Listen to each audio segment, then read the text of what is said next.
Aktor Rudy Salam meninggal dunia pada Jumat 18 November hari ini.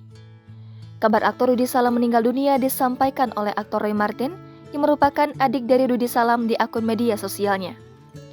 Rudy Salam meninggal dunia di Rumah Sakit Harum pada Jumat 18 November pukul 6:04 dan disemayamkan di PGI Cikini. Dari kalimat yang dituliskan oleh Roy Marten, Rudy Salam meninggal usai berjuang lawan sakit. Dedek Martin sebagai keponakan juga mengunggah ucapan duka atas meninggalnya Rudy Salam. Kabar duka tersebut langsung mendapat ucapan turut berduka cita dari banyak warganet. Sebagai informasi, Rudy Salam merupakan aktor kelahiran tahun 1948. Dia membintangi banyak film terkenal diantaranya seperti Sejuta Duka Ibu, Yang Muda Yang Bercinta, Roda-Roda Gila, dan Dokter Karmila.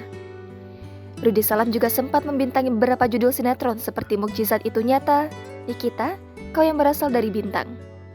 Aktor kelahiran Salatiga, Jawa Tengah pada 3 Desember 1948 ini memiliki 2 orang anak, yakni Luna Salam dan Rama Prakarsa Salam.